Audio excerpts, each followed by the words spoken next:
glamorized the Toyota Tacoma? Has it achieved celebrity status? Can it do no wrong?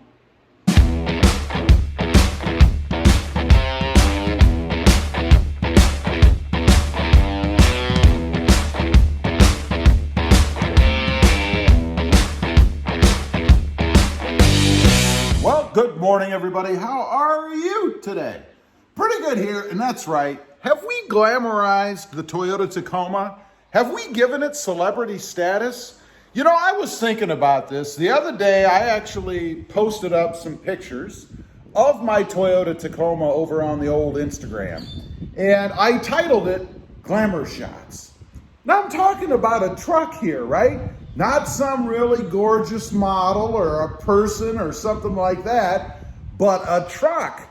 I called it Glamour Shots. So I got to thinking, a little while after I did that, I thought, this is kind of crazy, Have we glamorized the Toyota Tacoma? I mean, is that why we accept what it is? It's kind of like celebrities, right? We have these big time celebrities. They're glamorized, right? And while we hold them to a higher standard, we give them a lot more leeway too, right? I mean, they can do little things that we may or may not agree with, but because we have glamorized them, because they're celebrities, we kind of overlook those things, right? Either because they're really good at what they're doing, they're very unique, they're gorgeous, there's a number of reasons. But I'm thinking, have we done the same way with the Toyota Tacoma? And is Toyota kind of playing on that? Are they smarter than we think they are? What I'm talking about, Toyota likes to stretch out the lifespans of their trucks, right? Kind of like a celebrity. A celebrity has a lifespan, right? They have a hot point in their career, and at some point, it starts to fade a little bit. Now, they can't reinvent themselves like you can with a truck, right? Once their career has run its course, it's kind of over for the most part. Now I'm thinking with the Tacoma, might kind of be that way, and that we also give them a little bit of leeway because we have made celebrities out of these trucks.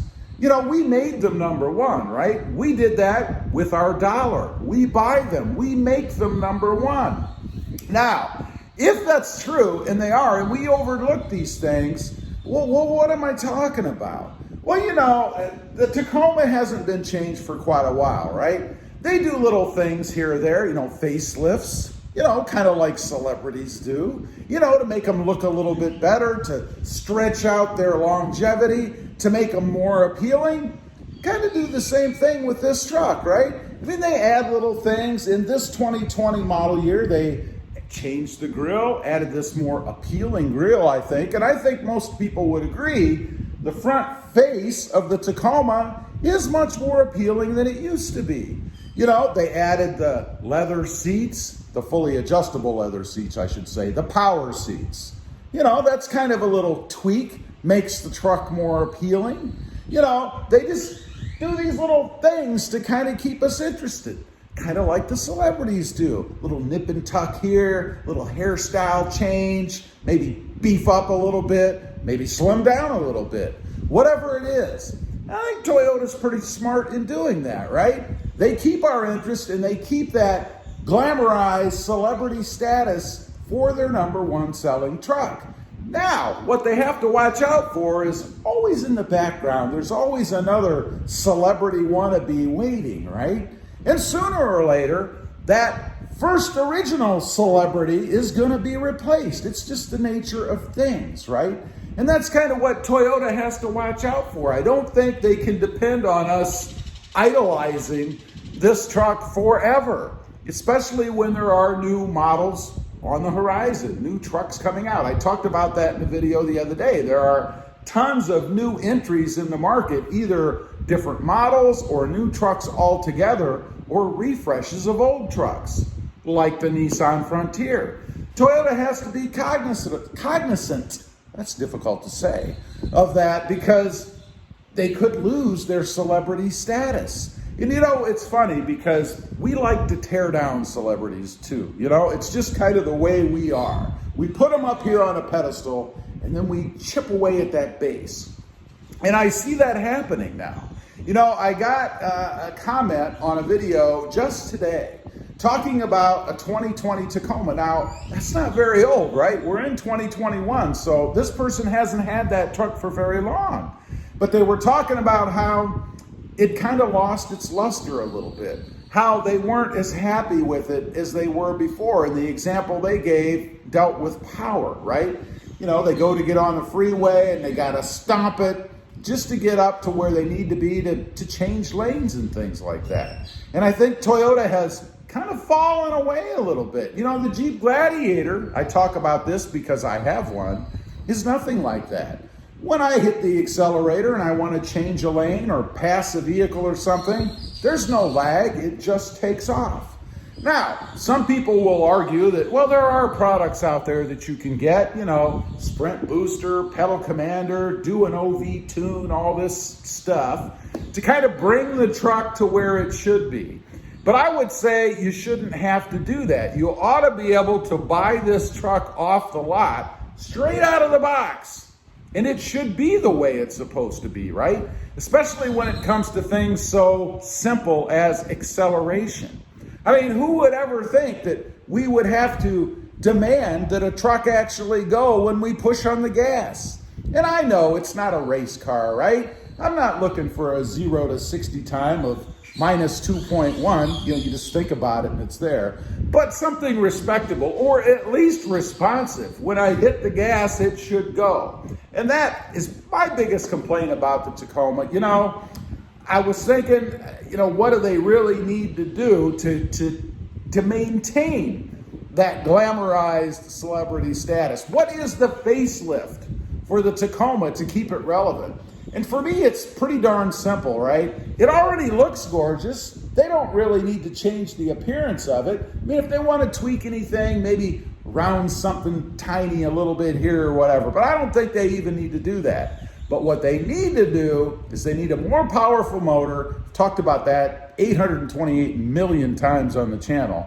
Definitely needs that. And I think they can get that out of what they have already, right? I mean, it's got a motor in it similar to the Gladiator. Just change the setup, change the tune. The other thing is the transmission. You know, probably the Achilles tendon, the Achilles heel. Well, it's close to the tendon of the Toyota Tacoma, and that's because a lot of people don't like it.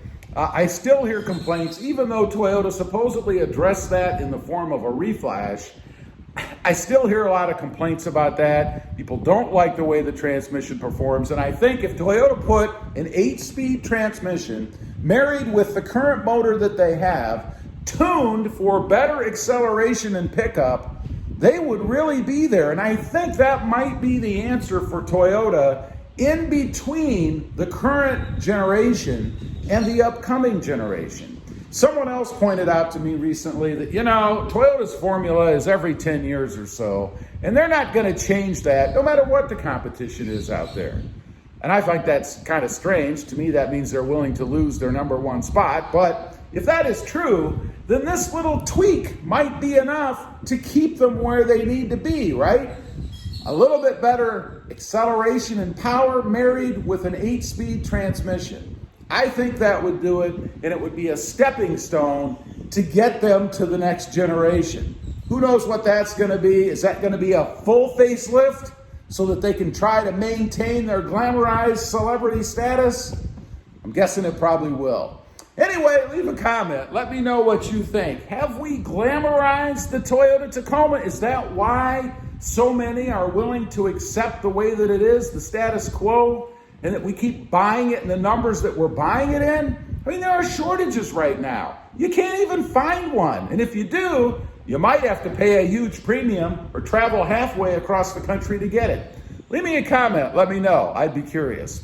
Also, real quick, I have 2 additional channels. The first is RobMotive JT, all about my 2020 Jeep Gladiator, sitting right out there. And RobMotive Civic, about my experiences with the Honda Civic Type R and the Honda Civic Sport Hatch. Check them out, and if you like them, I don't know why you wouldn't subscribe.